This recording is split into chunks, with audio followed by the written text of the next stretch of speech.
Bonjour à tous et bienvenue sur les podcasts 17 rayons d'espoir. Nous sommes Mathieu et Astrid, deux voyageurs à vélo partis sur les routes d'Afrique de l'Ouest et d'Amérique du Sud à la rencontre de 17 initiatives locales en rapport avec les 17 objectifs du développement durable. Ce podcast, de la série Ceux qui agissent, est consacré à l'ODD numéro 10, Inégalité réduite. Bonne écoute!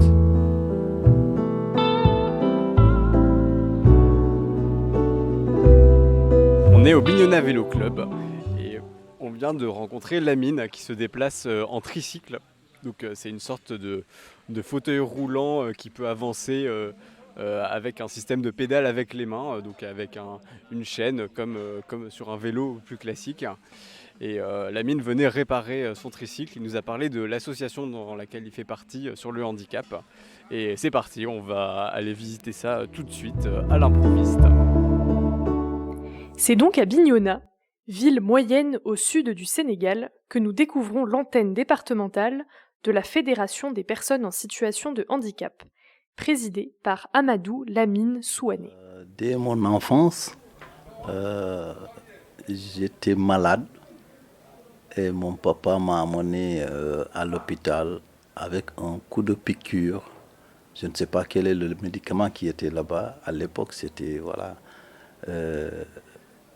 Depuis lors, alors mon pied n'allait pas. J'étais assis, j'étais cloué, je ne pouvais pas marcher. Après avoir appris à vivre avec son handicap et testé des métiers très variés, Lamine a entrepris de regrouper toutes les personnes en situation de handicap de Bignona, puis des communes alentours. J'ai utilisé mes relations pour dire que maintenant, je vais appeler chaque commune une personne en situation, même si ce n'est pas une personne en situation de handicap, c'est-à-dire vivant avec un handicap, je l'appelle, je l'explique mon projet, je lui dis que tiens, dans votre village ou dans votre commune, il y a 2 à 3 personnes qui vivent avec un handicap, vous le connaissez? Ils m'ont dit oui, voilà, j'ai besoin d'eux. J'ai fixé un jour, ils sont venus, ils m'ont rencontré, c'est comme ça qu'on a commencé à parler. Et voilà maintenant, dans chaque commune, Bignona fait 19 communes. Maintenant, dans chaque commune, il y a une petite cellule des personnes vivant avec un handicap. Une fois les personnes rassemblées, l'association a commencé sa principale activité. Former et accompagner les personnes en situation de handicap pour qu'elles puissent exercer un métier. Cela leur permet d'avoir une indépendance financière et d'éviter de se retrouver en situation de mendicité. Les types sont nombreux. Hein? Il y a les moteurs, il y a les visuels, il y a les malades mentaux, hein? Il y a les albinos, hein? On les considère comme des malades des handicapés. Il y a les lépreux blanchis. Aussi, il y a les trisomies 21. Il y a des parents qui prennent leurs fils et leur mettent derrière la maison. C'est pour leur isoler de la population parce que la personne est un peu maudite. Hein? Bon, sinon, ils vont dire que la famille là est maudite parce qu'ils ont une personne handicapée dans leur famille. Vivre debout. Vivre debout, nous voulons vraiment nous-mêmes nous bouger. Bon. En particulier, une branche de l'association est consacrée exclusivement aux femmes. Elles se sont regroupées pour apprendre et exercer les métiers féminins au Sénégal. Et donc là, on va aller voir...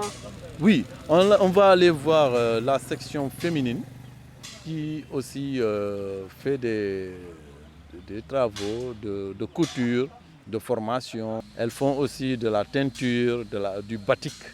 Tu vois, il y a tout ça là. Alors maintenant, elles sont tout près d'ici. Nous pourrions aller voir ce qu'ils font. Eh ben, on va aller voir ça. On y va à vélo du coup ? Oui.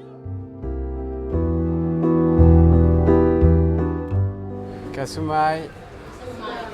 Yo, Carlesibo. Et moi j'écris mon nom, donc Astrid. Mais vous pouvez m'appeler Astou parce qu'on est au Sénégal. C'est la même. C'est la même. C'est Astou, toi. Tu vois, les femmes, rarement elles se marient. Rarement elles se marient. Parce que Kessia, c'est des personnes handicapées. Alors là, c'est une difficulté. Parce que si Idrissa voulait prendre une femme handicapée, voilà, les parents d'Idrissa diseront que, mais tiens, celle-là, elle ne peut pas bouger, qu'est-ce qu'elle peut faire pour toi? C'est des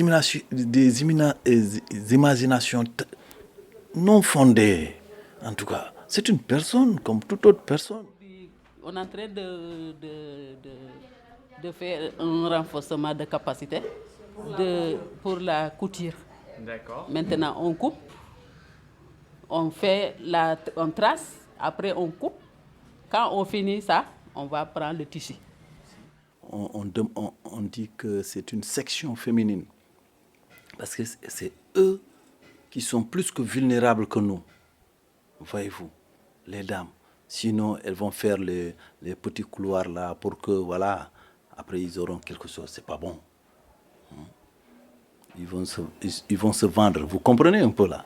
Voilà. Ça, c'est un vêtement de femme. Tu coupes ça, les deux parties sont là. Et tu prends. Après, tu commences.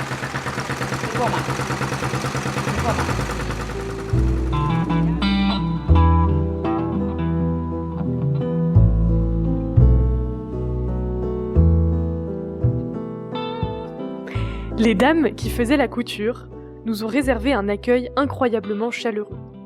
L'une d'elles, Hermina, ses béquilles posées à ses côtés, m'a pris sous sa protection.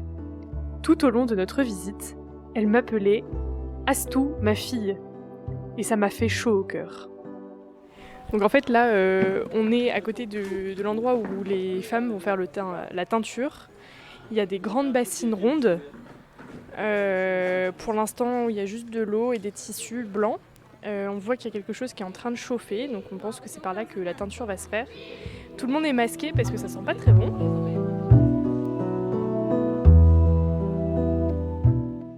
L'événement phare de l'association est l'organisation de la Journée mondiale des personnes handicapées le 3 décembre.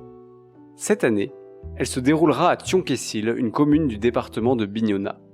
L'objectif est d'organiser des actions de sensibilisation, de plaidoyer et de permettre aux personnes en situation de handicap de se rencontrer. Et nous aussi, on se rencontre voir. Parce que d'autres, ils ont honte de sortir parce que la manière dont ils marchent, ils croient que c'est eux seuls qui marchent comme ça. Mais une fois arrivés, ils vont voir d'autres marcher. Ils vont se poser la question, tiens, pourquoi moi je me cache? Or, celui-là, regarde comment il marche. Bon, tu vois, il y a d'autres handicapés qui dansent à leur manière.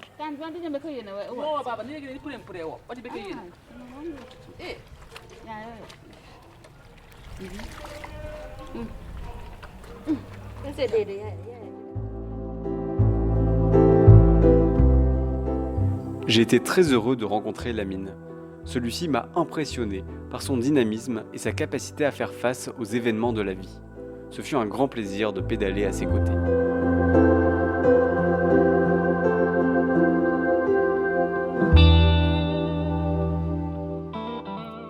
C'est la fin de ce podcast. Merci de nous avoir écoutés. Si vous êtes intéressé par notre voyage à vélo lui-même, n'hésitez pas à écouter la série de podcasts Le Voyage.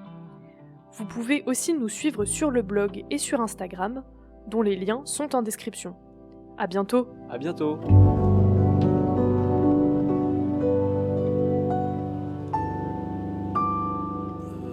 Oui, je pourrais lancer un petit message. Soyez social et sociable. Donc, ouvrez-vous à nous. Nous sommes des personnes comme vous. Donc, aidez-nous à franchir, aidez-nous à supporter notre malade. Wow, notre maladie, je veux dire, parce que seul Dieu sait le pourquoi vous êtes valide et nous sommes invalides. Donc là, vraiment, du coup, nous vous tendons la main. Aidez-nous à être debout, à vivre debout et aussi voilà, à nous vaquer à nos besoins. On peut faire comme vous, on peut jouer au football, au basket, au handball, à la nage, et on peut faire tout. Mais nous avons besoin de vous, parce que nous sommes ensemble. C'est Dieu qui nous a unis. Merci. Aimons-nous l'un de l'autre.